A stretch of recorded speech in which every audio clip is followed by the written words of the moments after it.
Kun amma galmi chattul garaa jira galma bakka itti geemii adda addaa taphatanii fi bakka itti miidhanii kottaa dasboofama. Bakka kana bakka itti bakka mootiin dhaabbatuu fi akkasumas immoo bakka isaan itti wal lolan akkasumallee bakka isaan itti morma namoota garaa garaa asitti kanarraa irraa kutanidha. Asirratti jechuudha immoo bakka mootiin dhaabbatudha. Nah, bakka kun immoo kallattii faayitarsonni keessa ba'anii jechuudha. Kanarra kana jechuudha. I'm going upstairs. Kuno bakka mootiin dhaabbatu kana qaxxitaa waliin lallaa jechuudha. Asirratti naqeera wata let's go come here.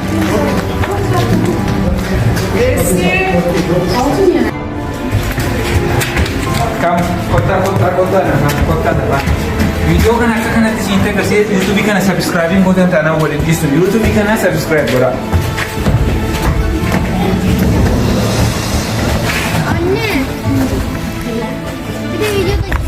Bakki kun bakka daawwattoonni ta'anii faayidaa intarneetii ta'uu yeroo namni ajjeefamuu maal jedhu bakka isaanii dhaabbatanii ilaalanidha. Bakka teessumaa jechuudha akka isteedii.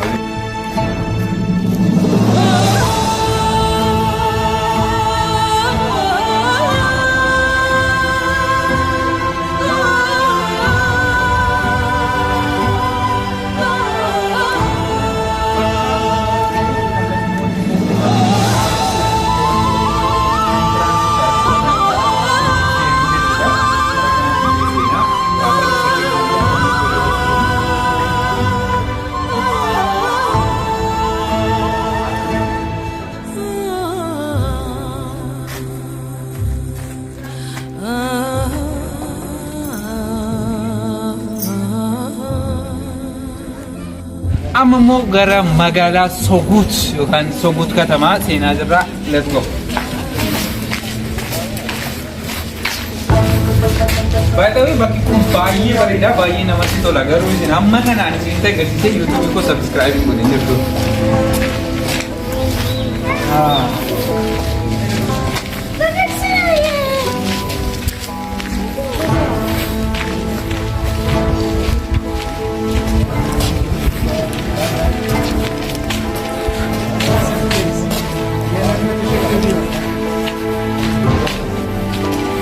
I'm finishing it.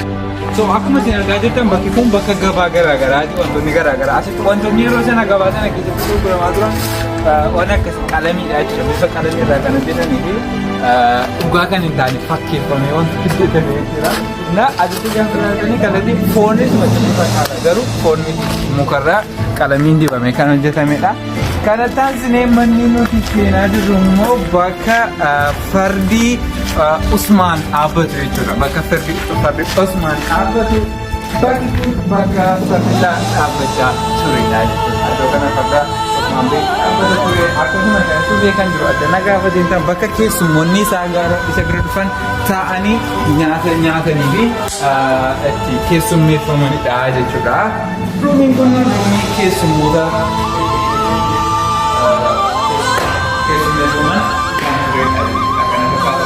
let's go. Then I want by you one I see take a couple of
So yeroo Usmaan dhufu bakka namni nufusi warri isa dura turan taa'aa turanii jechuudha bakka garee faallaa jechuudha kan dargee kan biraatiin bakka teessoo isaanii. Kan hunduu gadiyaa. Galmichuma jechuudha walumaa galatti galma guutuu saaxina reeffaatiin immoo. Ini keessatti kan danda'a.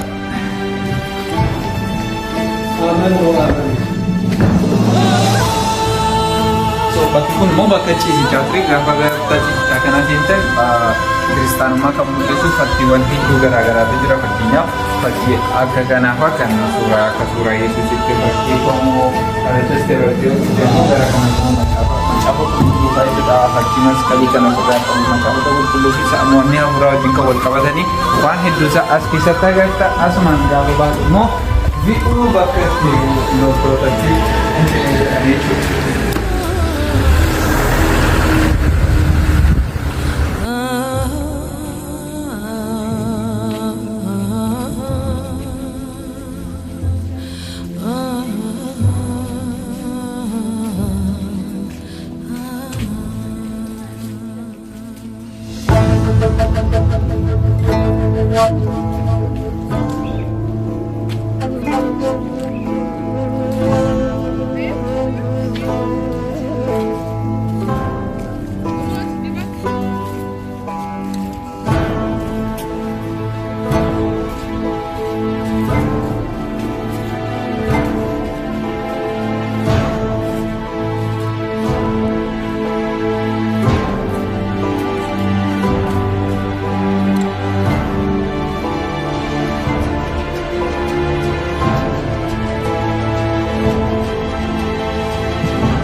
Bakka kanaa bakki kanatti bakka argamee jiru ammatti wanti taatee jiru garuu fiilmii wayii rikoordii ta'aa jira ilaali bakka sana fuulduratti karaa seenaa jiranii fiilmii haaraanii shuutii ta'aa jira so waraabbii haaraan gaggeeffamaa jira paartii isaati garuu seennee ilaaluun olkaadha so bakkoota kan biraan isinitti agarsiisa.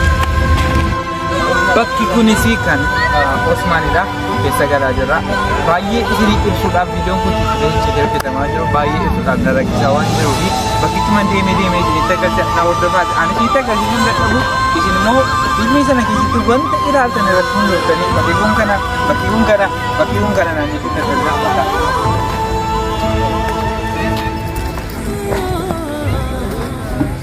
gaardonni akka isaan nuti wanni agarsiisa asirratti.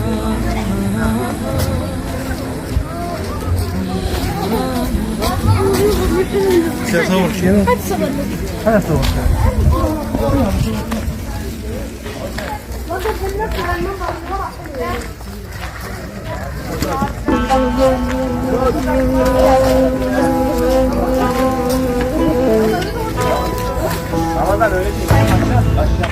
Akka kanatti gaafii dhaabbachaa jira.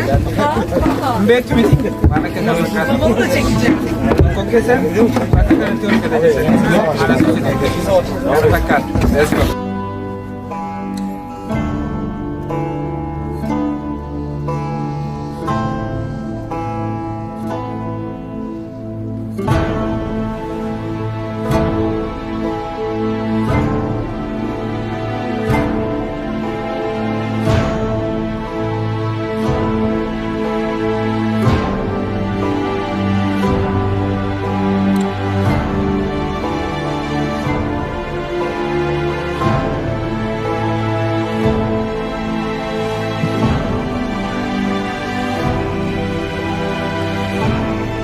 Yes.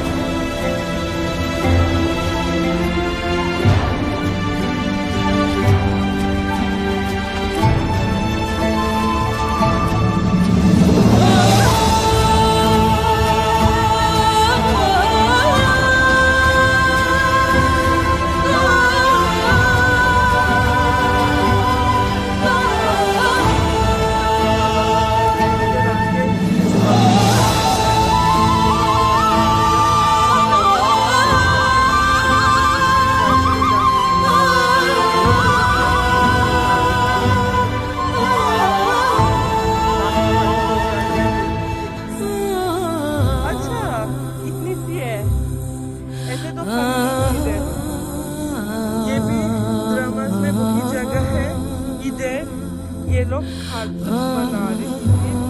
आपको पता है तो पहले के ज़माने में खाद थोड़ी मशीनें बनती थी, बिल्कुल नहीं।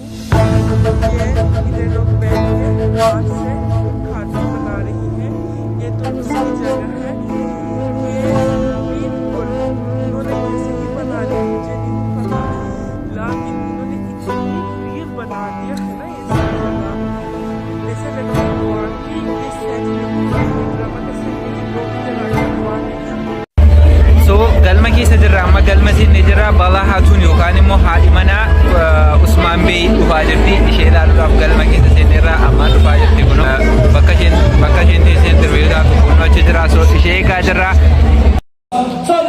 Hamma isheen dhuftee ol galtutti obboleessi keenya kun ammas deebi'ee dhufuudhaan baga nagaan dhuftanii sagantaa jedhuu fi sagalee garaagaraatiin uummata wajjin haasaa gochaa ture. Haasaan turkiidhaanis afaan ingiliffaatiinis kan haasa'aa turanii sana booda itti fufuudhaan immoo namoota wajjin jechuudha namoota ta'aa jiran akkaataa harka rukunnaa 3 rukutii 2 rukutii midhaan jedhee wal barsiisaa ture jechuudha. Warri kaan immoo wal laalanii isaanitti immoo kolfaa ture jechuudha. Habibi, one time, okay? Normalde cezası var bu. Neyse, ses bir iki gidiyor geliyor. Evet, DJ, let's go, hoppa! Çok geç kaldı. Elini cebinden çıkar. Para mı var, ne var? Düştüğünü buluruz burada. Her yer kamera, burası güvenlir yer. Elleri cebinden çıkarıyoruz. Hazır mı, ne hazır? Ne oldu? Ne, akşam ne yapacağım diye söyle mi? Okey! Pardon. Evet, bir kere. Sen ne yapıyorsun ya? Sen başkasını kontrol edesene, sen yap. Sen yapıyorsun sanki. Kim yapmıyor lan? Tekrar hadi, hoppa! Yaptı. Kanatti isa kana waliin kolfinii taphachaa harka walitti tumaa jiru haati manaa Usmaan Bey maal goote kachi baarri banattee dhuftee ol galtee uummati godhee harka isaa walitti tume baga nagaan dhuftittiin jedhee isheenis baga nagaan dhuftanitti as baatee haasaa taasiste ingiliffaan beektu afaan turkii qofa haasoftii dhaggeeffadha.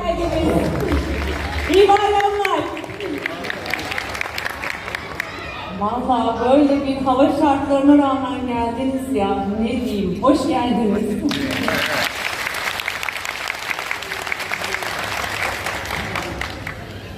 Oturalım mı? Başlayalım mı? Oturmayalım ya. Tamam, oturmayalım. Evet. Buraya girmeden önce Malezya'da bulmuş muydun diye sormuştum. Nerede? Malezya'da bulmuş muydun diye sordum. He. Malezya'ya inşallah tekrar gitmek nasip olur. Olur. Dürüyen miydi? Neymiş? Yürüyen bir meyve, bizim Gonca altına oynayan Belgin çok severek yemişti, biz dayanamamıştık. Aranızda deneyen var mı bilmiyorum ama birçok ülkeden gelen var sanırım, değil mi? Katar'dan var, Kuveyt'ten var, Suudi Arabistan'dan. Maşallah. Çocukluğumuza gitsek, yani çocukluk zamanına gitsek. Achi teessisee gaaffiiwwan garaagaraa jechuudha interviyuu gochaa ture inni gabaabaamatti ishee interviyuu gochaa ture ofiisaatti gaaffii 4 wayii gaafate wantoota gara fiillafiitii uuma jiran gaafachaanii ture sana boodammoo isheen maal goote uummataa wajjin as deebite abbaan barbaaddan gaaffii barbaadde jechuudha harka baastee waan barbaadde gaafatta gaaffii keessii deebisa gaaffii keessanis ni deebifti isheenii jechuudha yaa'u ingiliffaan beektu afaan turkishii duwwaa beekti inni tiraanisleetii godhaafii ture. So afaanuma turkiitiin isin deebiste asitti laakunoo uummata hojii yeroo isheen intinichaa turte laakunoo laalaala. Evet, şimdi buraya alalım, tamam. Arkasından beyefendi vereceğiz. Merhaba. Merhaba. Hoş geldiniz. Teşekkür ederim. Siz de hoş geldiniz. Sizi çok seviyoruz ailece. Sizi takip ediyoruz. Ama özellikle kızım Büşra, Aleysan varsınız bizde. Ön sayfa. Ankara'ya gelmem için beni buraya getirdi. Neler yapıyorsunuz böyle ya? Görüyorum. Bir arkadaşım rica etmişti Büşra. O sen misin? Tamam hatırladım. Evet video çekeceğiz. Ne olur bir fotoğraf alabilir miyiz Büşra? Tabii sonrasında. Tamam. Şimdi ayıp olmasın. Tamam çok teşekkür ediyoruz. Sizi çok seviyorum. Benim bir sorum daha olacaktı. Osman sahnelerinde en çok keyif aldığınız sahneler. Achi isinitti agarsiisuu fedheen immoo selfii kootti galangalfadhu kaameeraa koo dudduubatti galagalfadheen achi namichi tokko asii maayikii fudhatee dudduubatti galagalchee waraabee haasoftee sana booda xumuttee sokkaa jettee footoo kaatee sana booda namoonni kallattii garaagaraatiin itti uutaan lamaleedhaan hin bu'uuraan lamaleedhaan achi lakki raqqattee hin sokkitee jechuudha sana booda sokkuu jalqabdee hin deemte by the way dhugaama isaa dubbanna yoo jenne bareedina ishee isa yeroo fiilmii irraa caalaa bareeda lafatti gaafa argitan akka fiilmii sanarraa hin bareeddu hagas hin geessu jechuudha garuu hin bareeddi.